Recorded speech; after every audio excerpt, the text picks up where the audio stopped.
Fears for the future of the UK economy grow. Many cities and towns remain deserted, despite the government's plea for people to get back to work.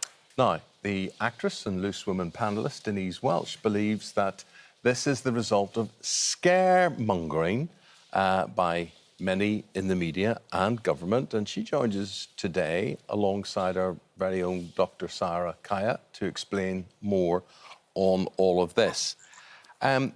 Denise, why have you got talking about this? Why do you feel you want to articulate this? Because you know, as you do, this is only your opinion. This is not the facts and figures being given to us by the government or the interpretation, which I think you've got the main problem with by the media. Why are you putting your head above the parapets on this? Well, to be honest, Eamon, I disagree with you there, if I may, because everything I do put out is actually based on the government's facts and figures. And I have taken a lot of criticism for this, but I've never felt so passionate about anything in my life.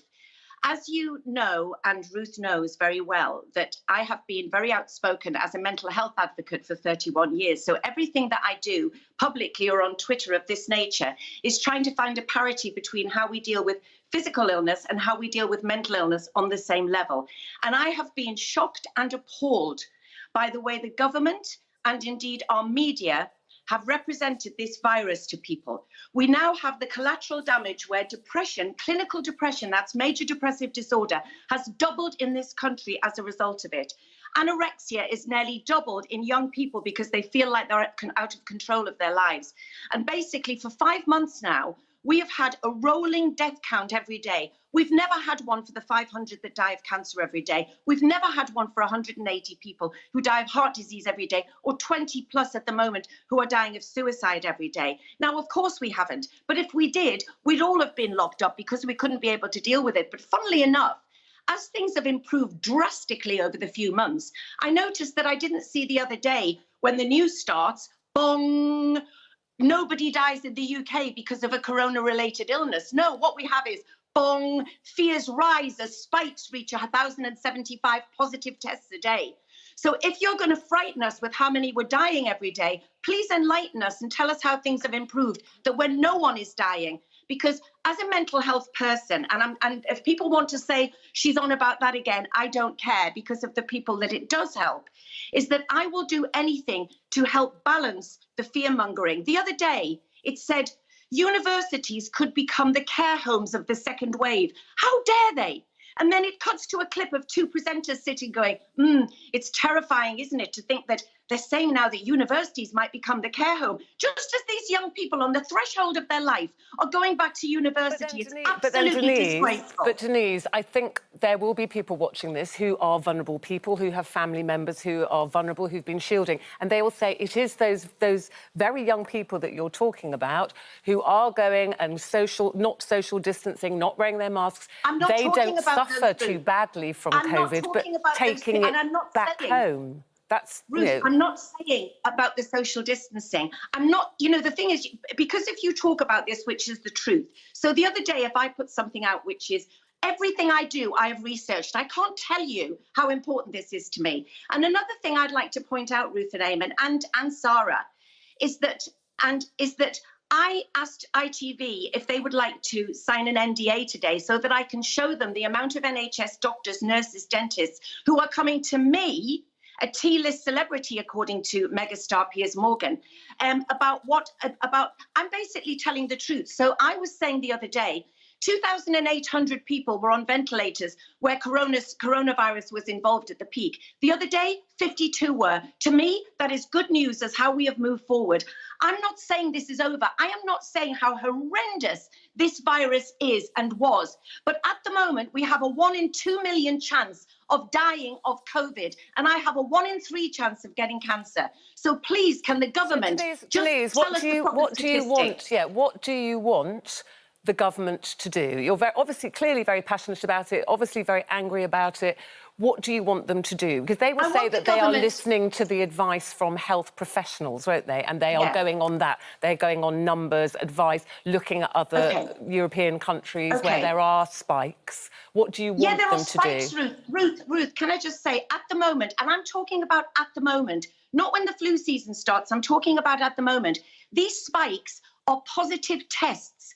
At the moment, they are not leading to increased hospitalizations and deaths. Also, a very, very, very high up doctor who came to me via direct message on Twitter was telling me about the failures within this testing system and how it is picking up old coronaviruses that may have been someone that was positive 6 weeks ago that's not infectious. So if we have a government that can snap their fingers and put us into lockdown, have the decency to explain why and to explain the testing. Have the decency as to why so many people were put down as a COVID death when they hadn't even been tested. Have the decency to explain why if you tested positive for COVID-19, within 6 weeks, if you die in a car accident, you're put down as a COVID death. My mum died a horrendous death from cancer 8 years ago. When she died, she had pneumonia. She didn't die of pneumonia, she died of cancer. So all I'm saying is, answer the questions. I'm not saying what to do. I've been told many times, you're not an immunologist. Of course I'm not.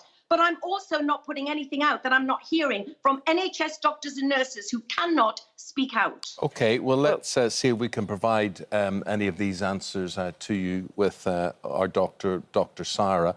You've listened to a very impassionate Denise there. She says she's not a conspiracy theorist. She's not an anti-vaxxer.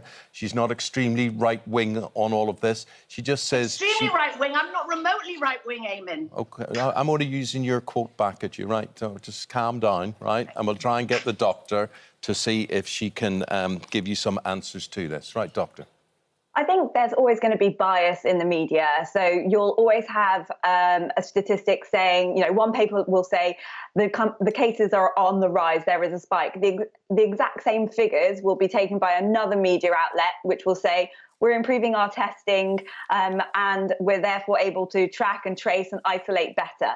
I think for me, it's really important that we look at the death rates, we look at the number of hospitalizations, the number of people on ventilators, and those are on the decrease despite the spikes in number of cases, which usually indicates that actually we are managing to actually track and trace and isolate as well as we'd like. But I do also think that there is so much to this virus we don't know still. Yes, it's been around, you know, since December, and we're getting more knowledge, but we don't know how our immune system is going to work in terms of our antibodies, whether we will be immune to it, for how long we're going to be immune to it. And we also don't know how it's going to affect us come the winter and when the flu season and other winter viruses come around. So I do think we still need to be cautious, but there are positives that we are learning from this. And I can see why Denise is upset in terms of mental health, because it's taking a huge toll on mental health. And, you know, I've seen it even in clinics and I've seen how my patients are suffering with it. But I think we do still need to be cautious. We do still need to practice social distancing, wearing masks, washing hands. See, Denise, this is all quite complicated because this is a time of national emergency.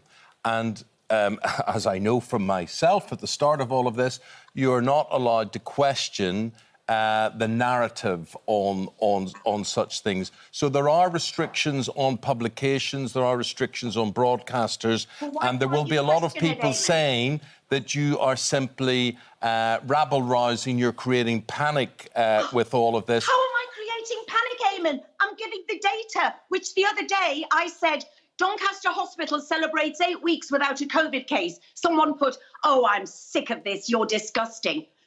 Is that not great? Do you know why? Because when the flu season comes, the NHS is overwhelmed every single year, particularly in years like 2017, 2018, when 30,000 people died, excess deaths related to flu and cold conditions. We never heard about that because none of us knew this rolling count thing. It happens every year.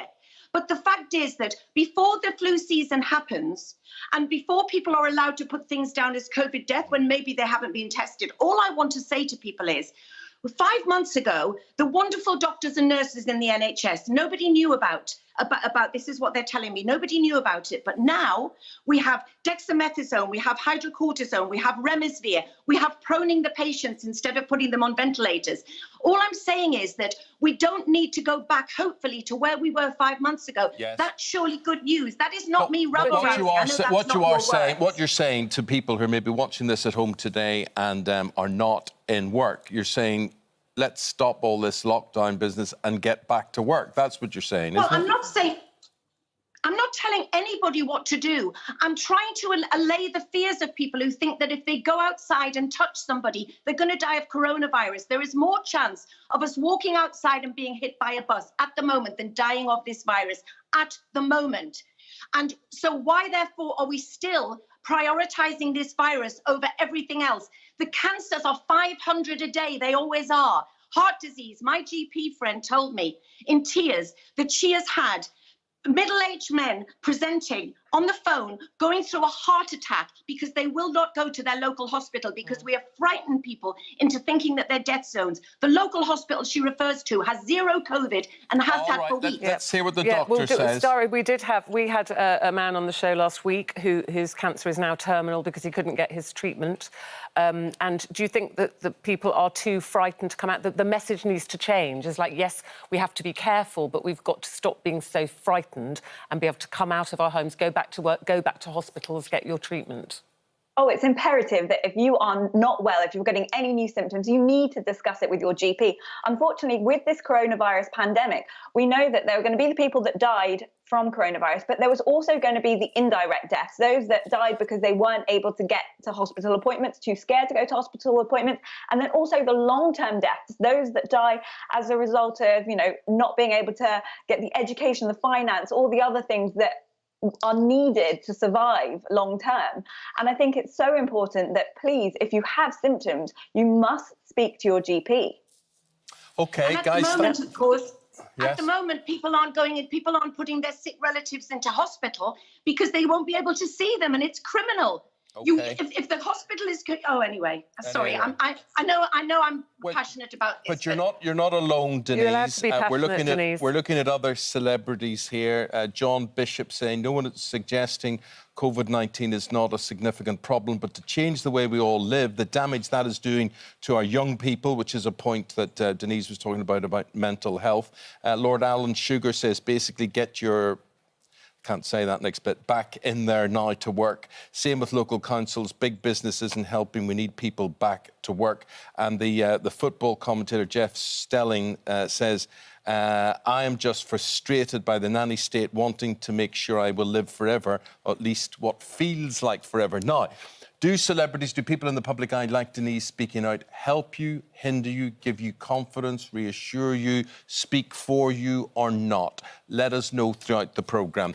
Dr Sara, Denise, thank you both very much indeed. Yes, thank you. And Denise, we talked about mental health, and you are an amazing advocate for raising mental health issues. And Denise's book about her own depression, The Unwelcome Visitor, is out now and doing extremely well, and has certainly opened a conversation. Denise, thank you.